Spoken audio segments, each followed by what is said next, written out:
Welcome everyone to our session on food sovereignty at a glance. We are very honored to have two guests here to talk to us about their food sovereignty work. First, we have Taylor Keene. He's a full-time instructor at the Hyder College of Business Administration in Strategy and Entrepreneurship at Creighton. He's also the founder of Sacred Seed, an entity whose mission to propagate tribal seed sovereignty, battle for tribal sacred geography, and to seek cultural revitalization among tribal peoples.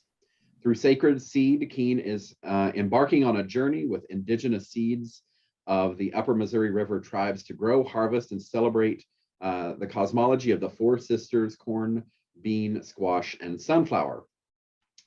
We also have Luis Marcos from the Canjobal Maya Nation. He's a spiritual and political authority within the Canjobal Maya government and ambassador to the Omaha Nation. So I'm going to turn it over. Taylor is going to present and talk about his work, and then Luis, and then we'll have time for questions. All right, very good. John, can you see the screen all right? Am I good to go? You are good to go. All right, well, first of all, thank you for the wonderful opportunity to share. We are going into our 7th year of Sacred Seed, and it's gone through a couple of different evolutions. When we first started, we began to talk about notions of singular words: corn, bean, squash.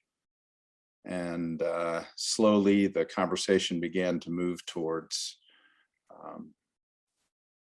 seed sovereignty, food sovereignty, tribal seed sovereignty, rematriation of certain seeds. And as this evolution has gone on, it's moved me in a direction. I'm working on a presentation for the University of Kansas right now for the fall in September about kind of a retrospective agricultural perspective, indigenous agricultural perspective. So it's the conversation is continuing. I always like to start with just a little picture and a bit of conversation about what do food lifeways look like. And my brother Luis, there is a picture of me in my regalia, so I got one. And these are some of the volunteers at Sacred Seed, and just wanted to paint a picture, as it were, for what we do. There's a whole lot of work with hands in soil and low impact tilling, typically by hand. And of course, what I was doing in this picture was singing to the crops. When I started this project, of course, I went to my elders in the Omaha tribe and asked them what things are important. And they began to share some of the sacred masculine and feminine from my tribe.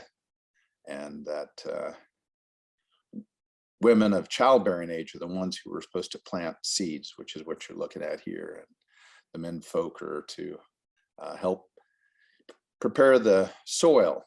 And so that has evolved into soil health, but certainly with pickaxes and shovels and all sorts of unique instruments that we came up with to make this work a little bit easier.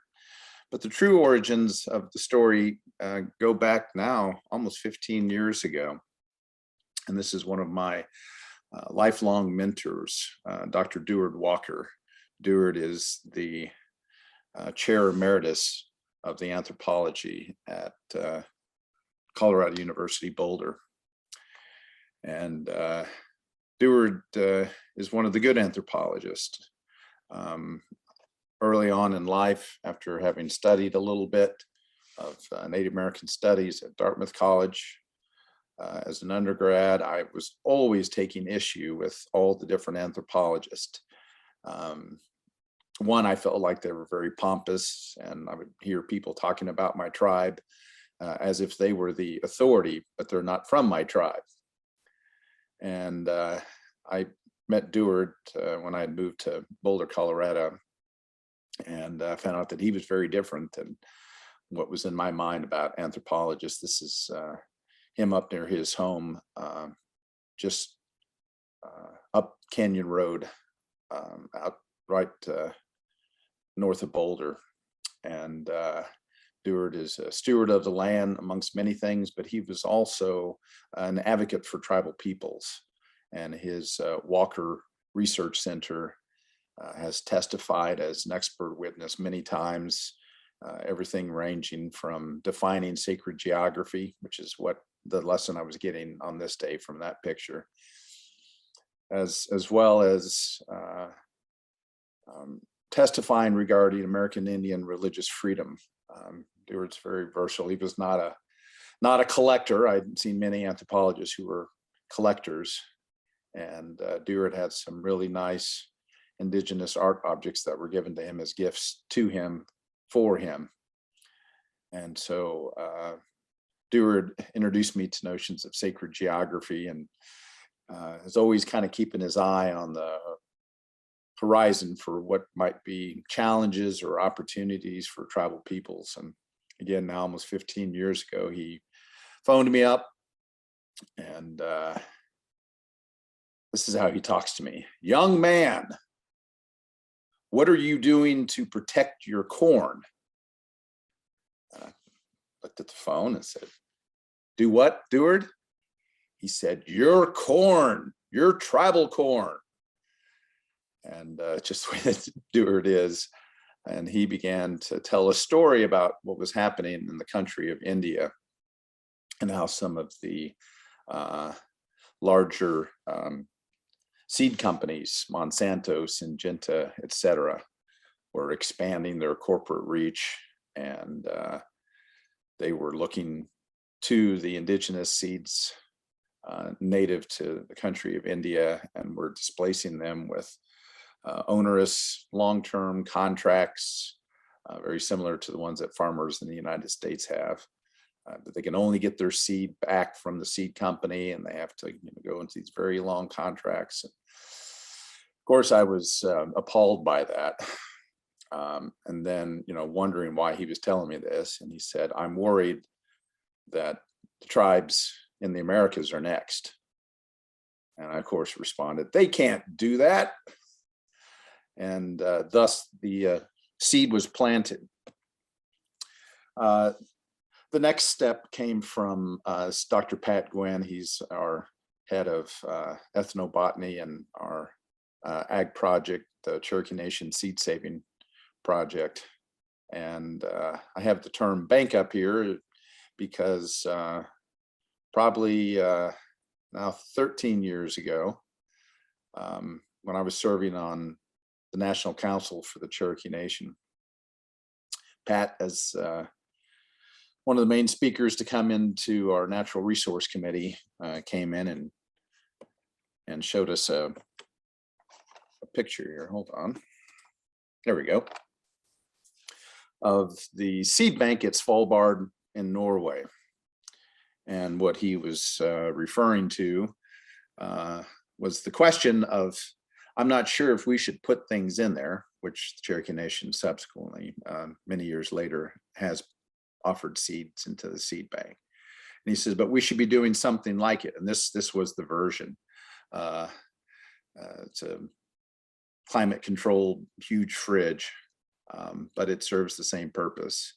And the Cherokee Nation Seed Bank and the Seed Saving Project has been in motion for about the duration for sacred seed. And that's when I decided Cherokees didn't need any help, but my mother's people, the Omaha tribe, they probably did. So I began on a journey, and I started with what little I knew at the time. And I knew of the agricultural traditions that come from our relatives, the Mayan people, which is why I'm so honored to share the virtual stage today with my brother Luis Marcos.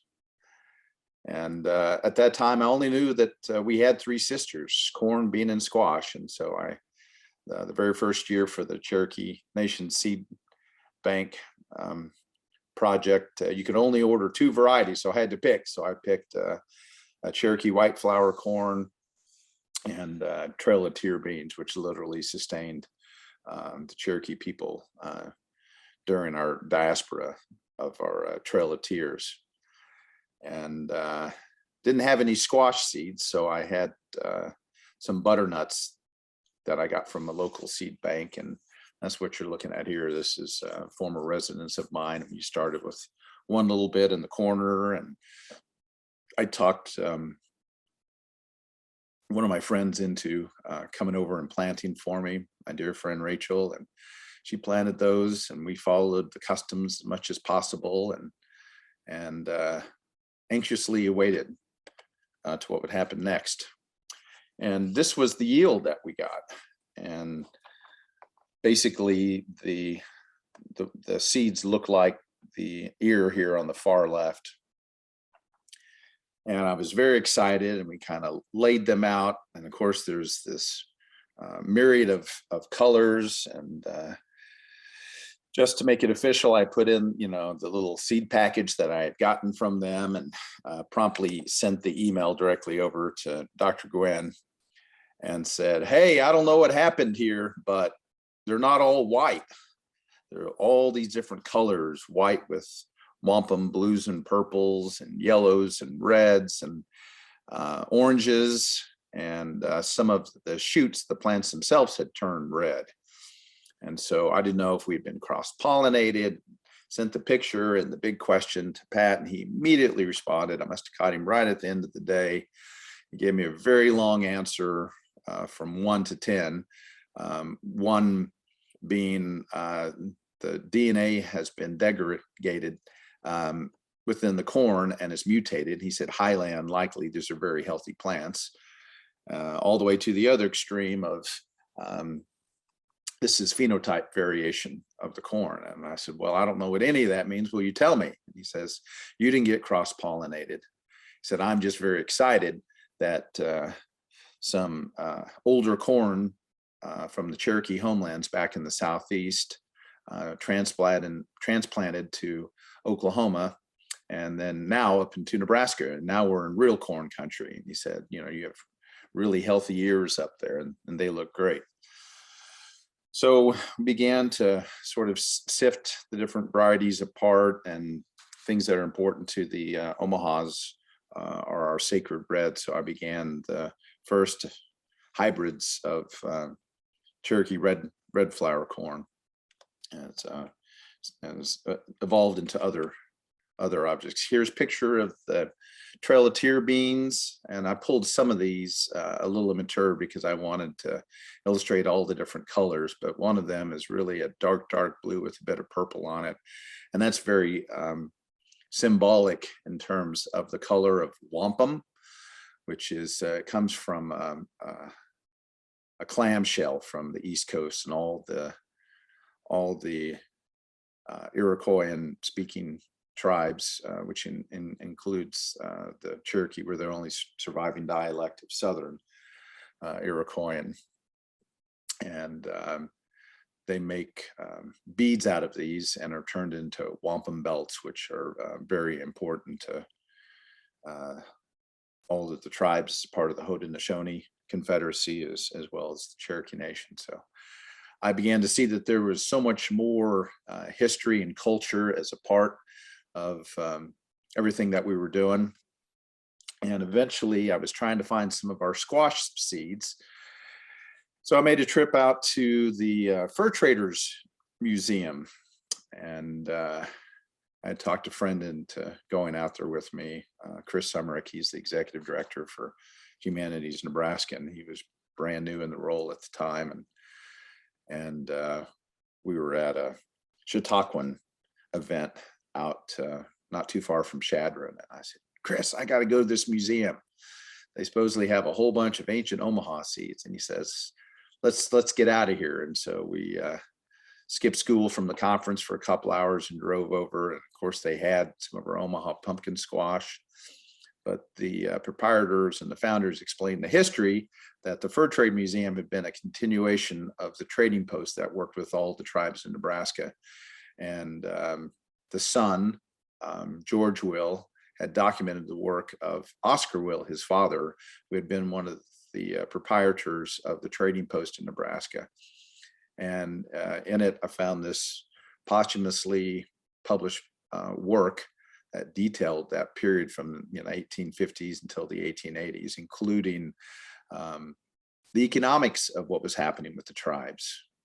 And corn was so important. And after European contact, and the tribes began to sell excess corn through the trading post. And it was really striking to me, because so many of the tribes that all interacted were between 75% and 100% economically self-reliant on the excess sale of our indigenous varieties of corn alone. And of course, I think of that as a model for the future, and that tribes can have cultural sovereignty behind economic sovereignty. So I was very struck by that. But in the book, there were lots of things, how we planted. And that's how I figured out that the Omahas had a fourth sister, and she is the sunflower. I know some of the tribes up north near water, they have a fourth sister of wild rice.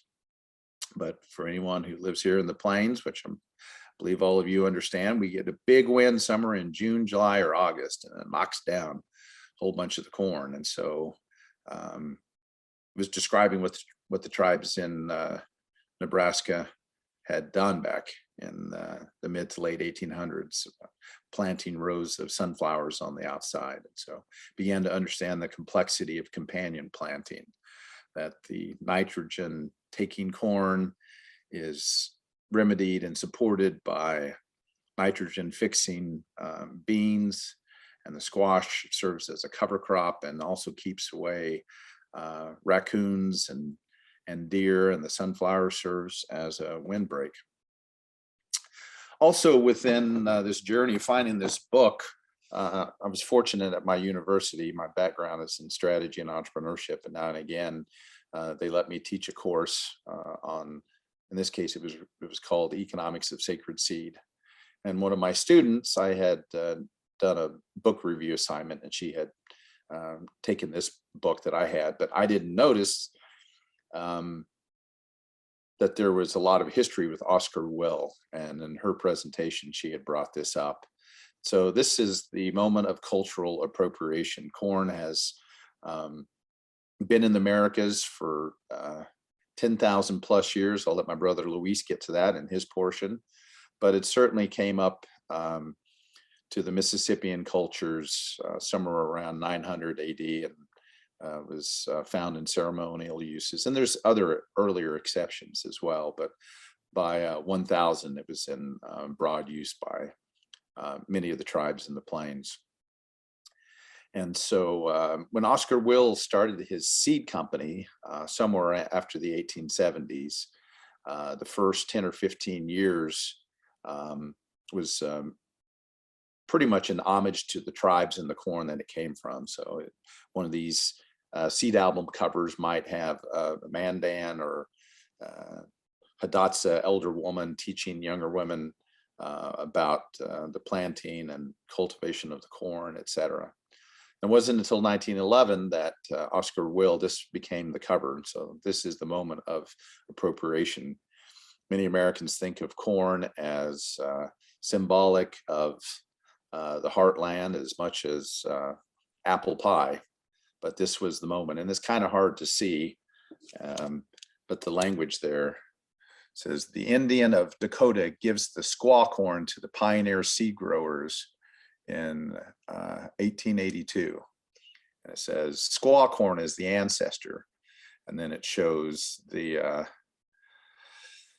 now yeoman agrarian Jeffersonian idealist farmer on the right with his Dakota and Gehu, the beginnings of seed corn in America. And of course, there's this horrible stereotypical language and the poor use of terms like squaw, and of course there's a stereotypical Dakota chief gladly giving up our most valuable resource to the new Americans. So the ironies abound.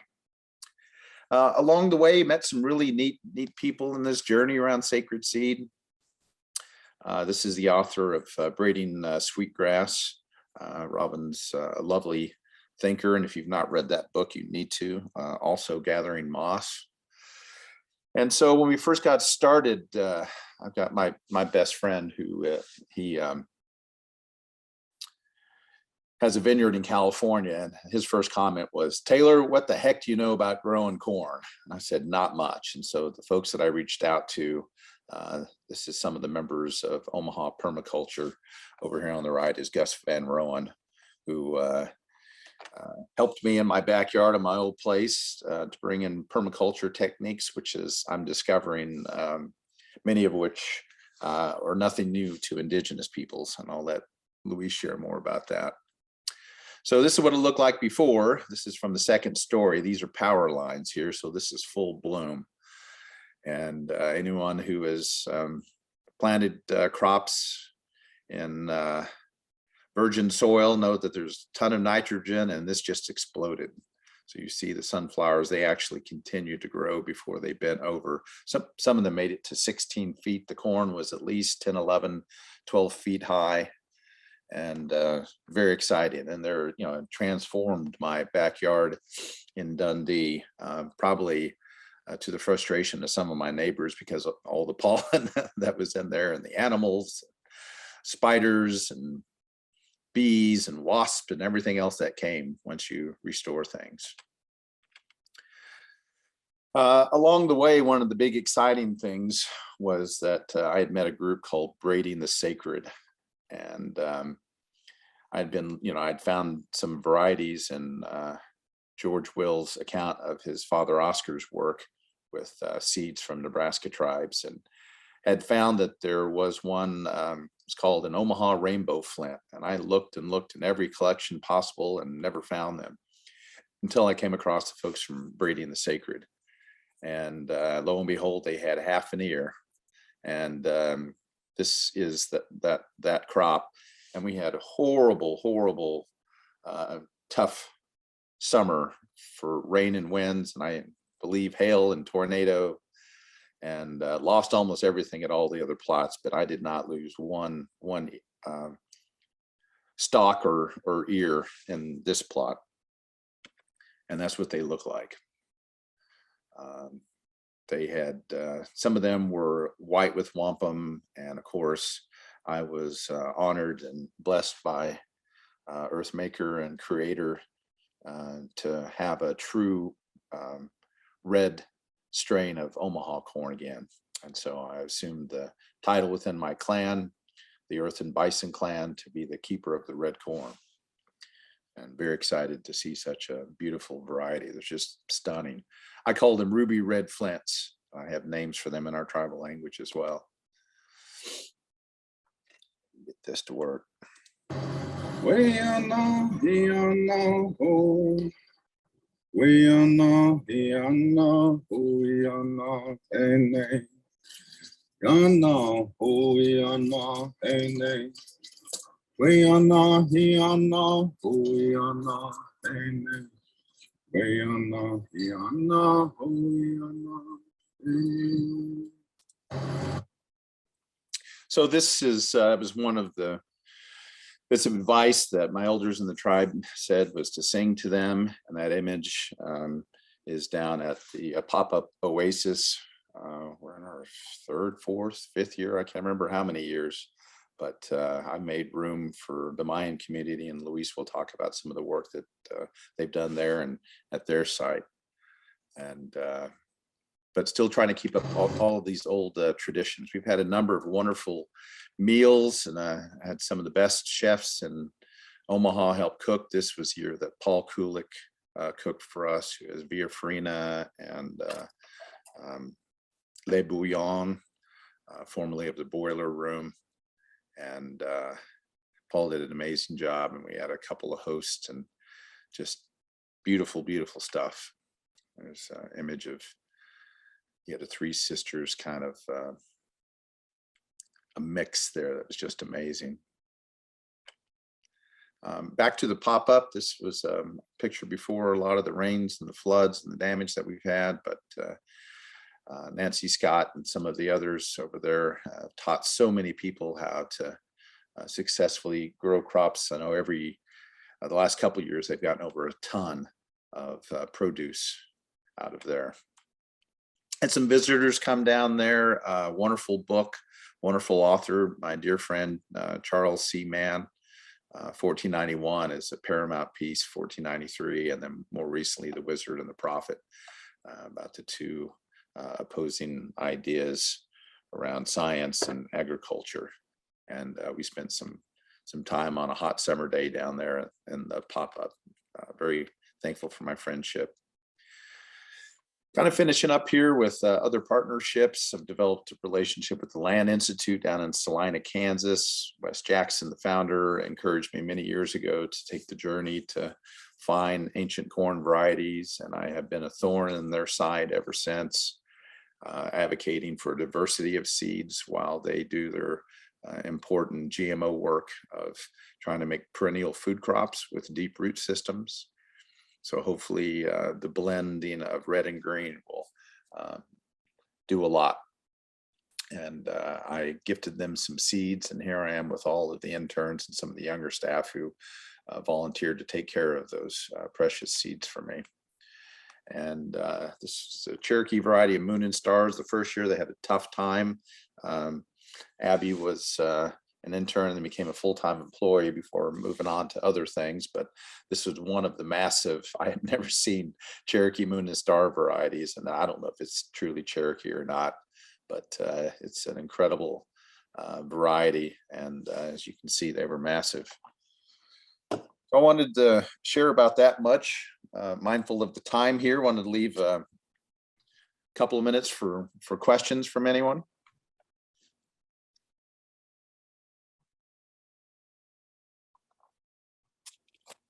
Any questions for Taylor? If not, we'll go on to Luis and we can pick up questions again at the end.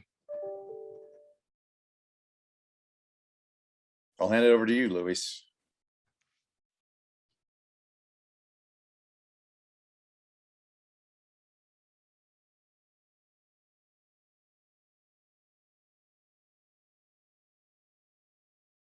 Okay, I'll try at this point to share my screen, maybe.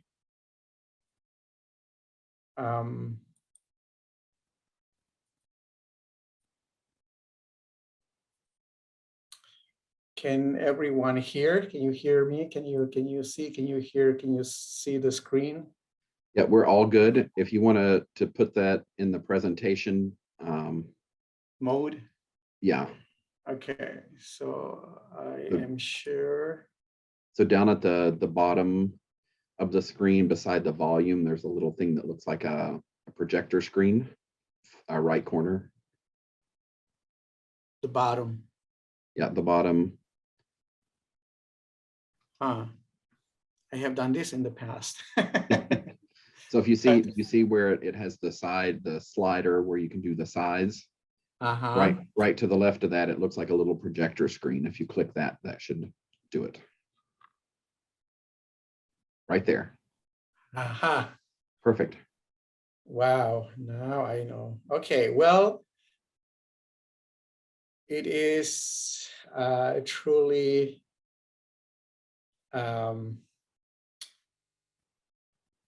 just a gift from life itself to be able to be here and share with here brother Taylor Keene here. I also want to express gratitude to for being invited to this circle and visit and speak a little bit from the heart. Tara and Benjamin reached out and I'm so grateful and thankful. and also recognize that we are on the traditional homeland of the Omaha Nation, and to really call their spirits and especially those that have transitioned to the spirit world to be with us and guide us and give us good energies, you know, to continue the work that we're doing. So I think one of the words that, you know, what Taylor mentioned is he talked about a lot about evolution, right? And so I think change is the only constant, right? And so with that, maybe I will just share a little bit about, you know, the Maya community. We as a nation, our traditional homeland is in the southern part of Mexico. The entire state of Guatemala and Belize and the northwestern portions of El Salvador and Honduras are on our traditional homeland by virtue of what we call, or what is known now is this international legal construct known as a doctrine of discovery, right? The dehumanization of indigenous peoples and the taking away of their lands. And so now we are very invisible. You know, people talk about Mexico, Guatemala, Belize, talk about countries, but they don't recognize the peoples that were there before, you know, these borders were established. And so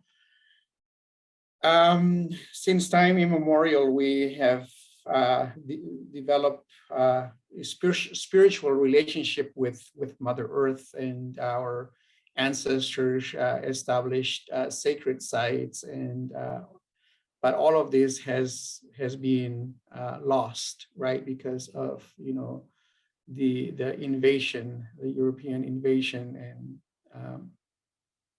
and imposition of religion and also colonial borders, dividing our lands or taking away of our lands.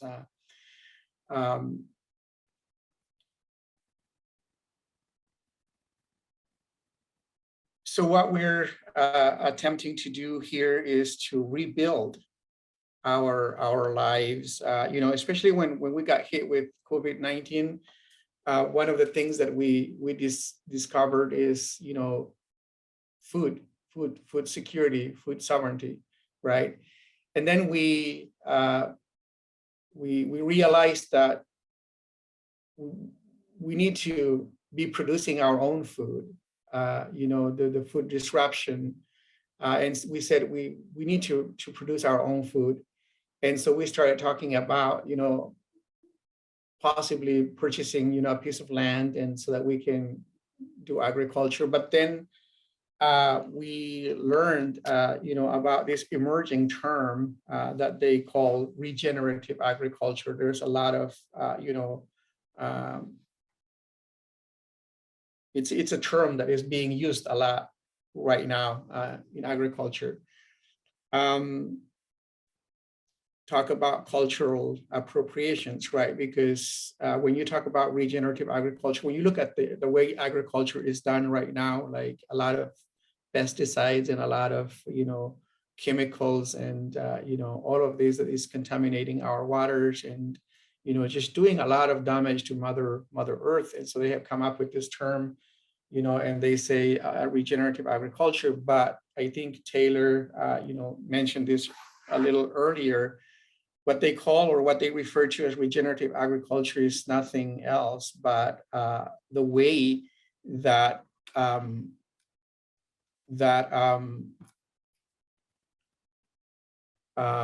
indigenous peoples did agriculture, right? And so when we wanted to buy a little bit of land, and then we went out and do what we call a feasibility study. Is it possible? Is it not possible? And so in the middle of this feasibility study, we met one of Taylor's students, graduated from from Creighton University, and he, through his research, he brought to our attention a study, 30-year research done by the Harvard University. It's called a Harvard Project on Economic Development for American Indians, and also the University of Arizona, the Native Nation Institute of University of Arizona came together and did this study called, Native Nations Rebuilding. And this is what we're attempting to do here, is to rebuild our nation by going back to our spiritual relationship with Mother Earth. I'm not going to go through all of these slides, but basically the key thing that I want to say is that we're here to rebuild our nation, to reconnect with Mother Earth, and again, to bring back our sacred seeds, right, that we share. We really aim to exercise our spiritual sovereignty. We aim to go back again and really regain stewardship rights of our sacred sites in our territory, rebuild our government, and our what we call earth-based economy. We have identified some land here that we would love to purchase here in Nebraska. We're looking at 310 acres of land. And we're now doing our feasibility study to see if it's something that we can fundraise for or not. But it's what we're doing. This is in the middle of we were honored by, some of our friends from the Nature Conservancy. They came and visited. And so we gathered as a community, and this is the Maya youth in Omaha, Nebraska here. I want to end because I wanna show something else that has to do with also, if I can exit here. Yeah, I think I can now. I want to show something here, a video here that talks about the Maya agriculture system. And so with that, I think we can take questions after that. So let me see if we can play this.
Did you need to share something else, Luis?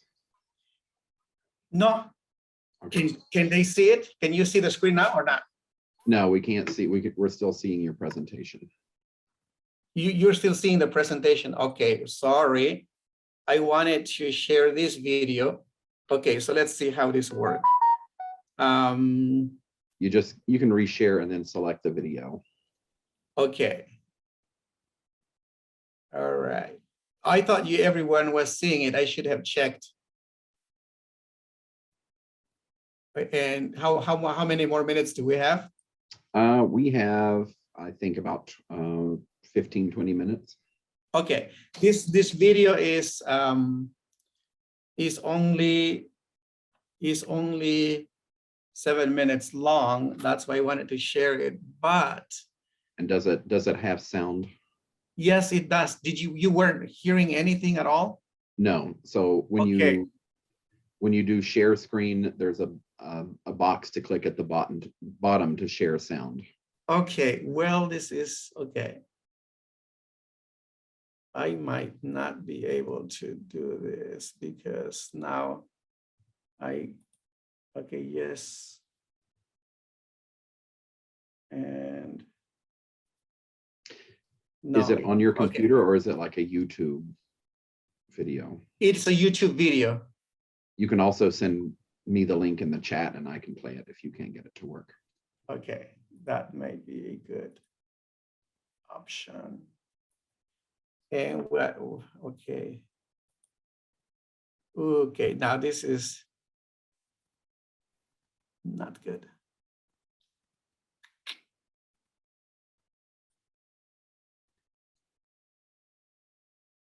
And John, right?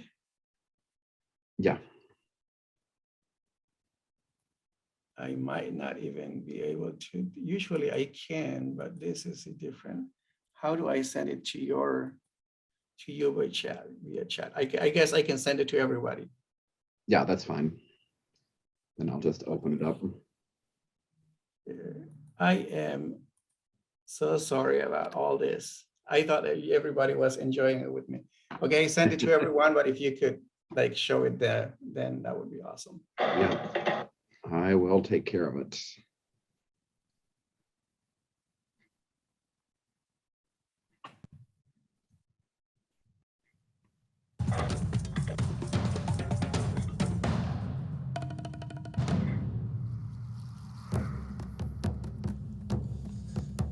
Of the world's ancient civilizations, the Maya stand out as one of the most impressive and mysterious.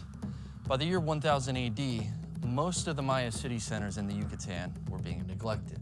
Left behind were huge pyramids, intricate works of art, and a complex written language. Oddly, these great achievements were soon forgotten by the Maya themselves. But why were the cities abandoned in the first place?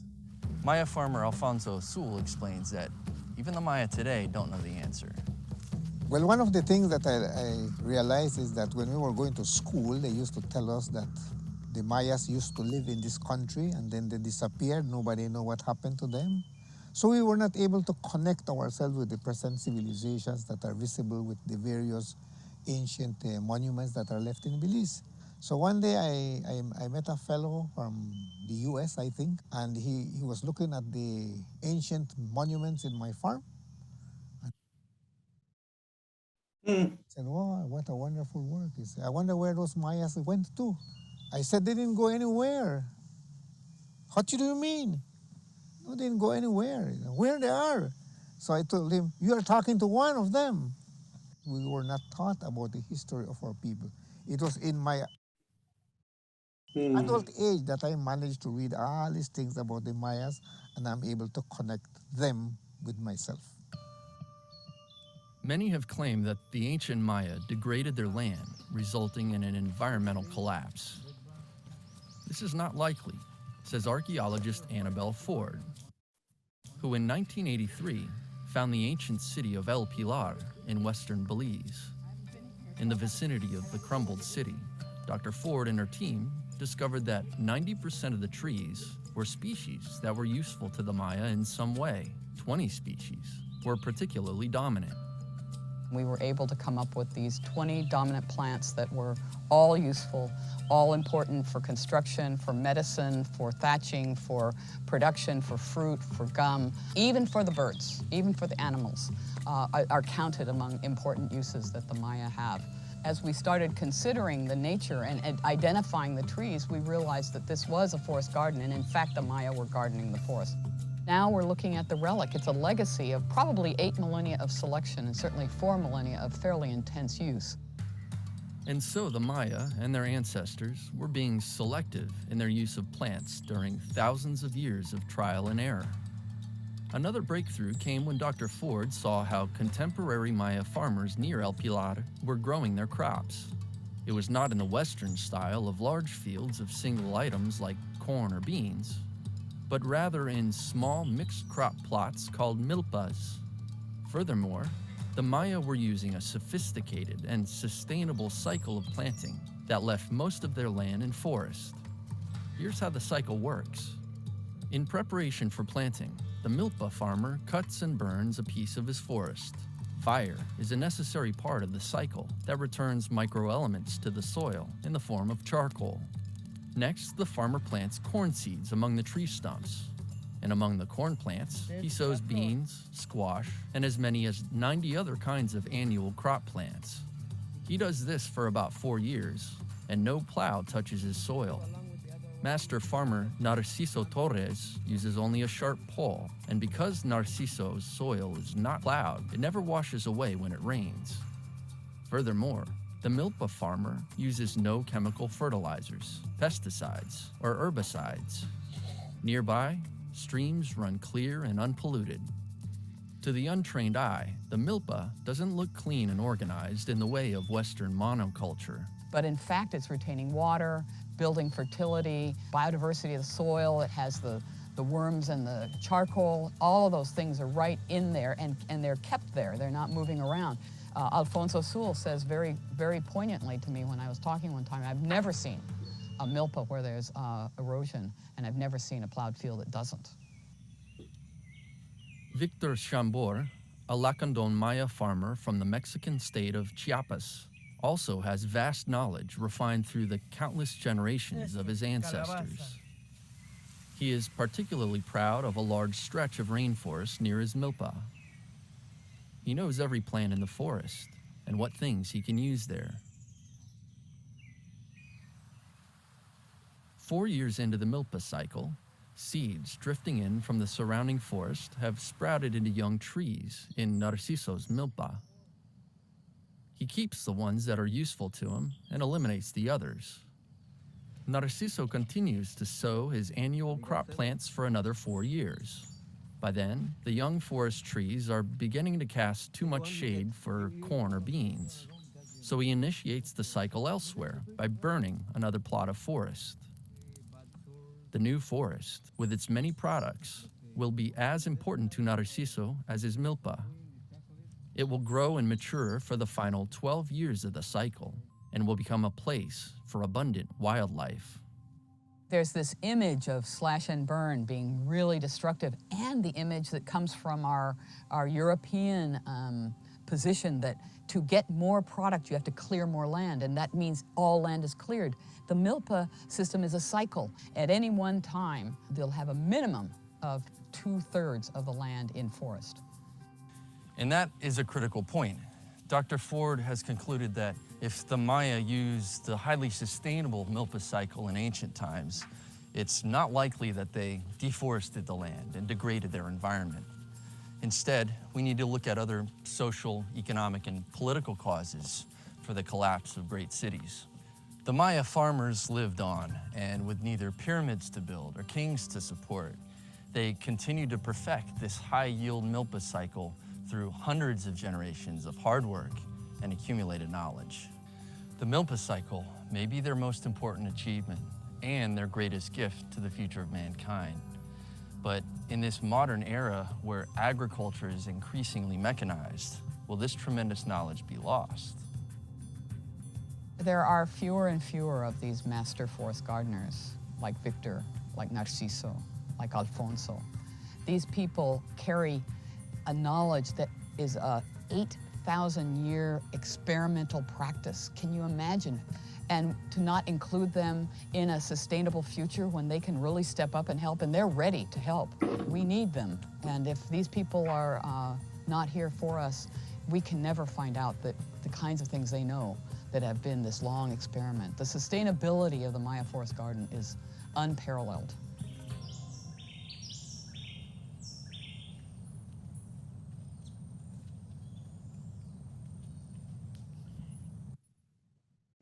Okay.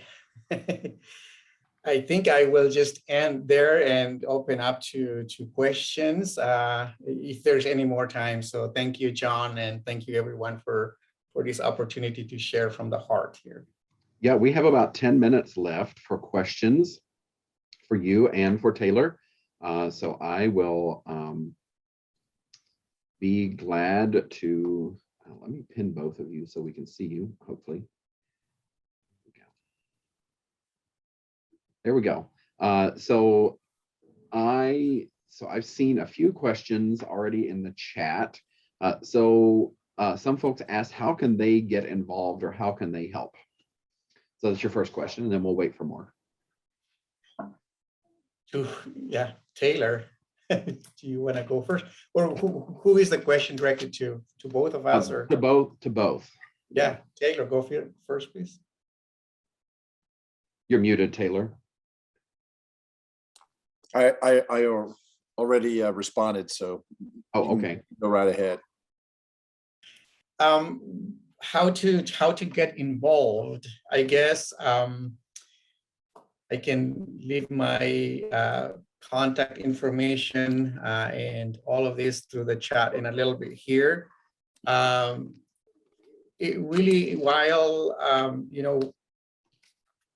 just come and see and let us visit, because we want it to be a multi institutional approach. If we get to buy this land, we would like to see universities, for example, across the country, Nebraska, across the country, or worldwide, that have agriculture programs to come and see. Because we want to do an agroforestry system. Mark Shepard, if we get all the funding that we need, will be a world-renowned person in regenerative agriculture, will be designing it with us, but also really consulting our elders from the Omaha Nation. The people that you saw on the video here with Dr. Annabelle Ford we have reached out and we're in contact with them. So we want it to be a multi-institutional approach, collaborative efforts with academic institutions, the Maya community themselves sharing this ancient knowledge, but also interdisciplinary. It can be, just sharing experience. So in terms of how we can help, how you can help, I say, yes, there's room for collaborative efforts. Please, I will leave my phone number and my email, and for that, I hope that helps. So I think this one might be for Luis, but Taylor, you can also jump in. Are there any varieties of corn or any other crops that you're looking to bring here to the Midwest from the Yucatan or local region?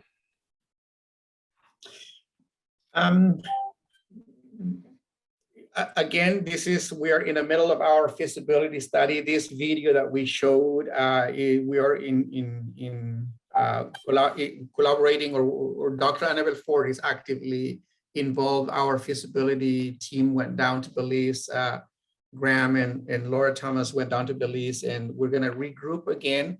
I think it has to do with what just the environment, right? The climate, what will grow here. We have tried to bring some of our seeds here, and this year it grew really tall, but no corn. So it depends on who. On what grows here too. We'll be working closely also with, I believe is Green Covers is this also that seed company that we'll be working with. But yeah, it remains to be seen what grows here, be in consultation with the elders of the Omaha Nation. And really the idea is to allow all the what's native to come back and grow is the idea behind this project. Taylor, are there any other crops that you are interested in bringing from your tribe or tribes into the area? Hey, I don't know if that question pertained to me, but I mean, we've done work over the last 7 years to restore whatever we can find that was from these areas, and share it with folks like the Mayan community. I did see one of the next questions is, can folks get involved? And feel free to send a note to sacredseed.org, or we've got a group on Facebook that we can get messages through. And if you're really serious, a lot of people say they want to do it, but maybe their land isn't good for it. I'm a little concerned about plots that are really close to GMO, because they will get cross-pollinated, and that's a whole nother story and a whole nother mess. But love to have people in backyards and places to grow, and as long as people are serious, because it's a lot of work. You got to keep them from seed till harvest, and then you got to go clean up your plot, and it's a lot of work. So if people are really interested, please feel free to message me through Sacred Seed, and we can go from there.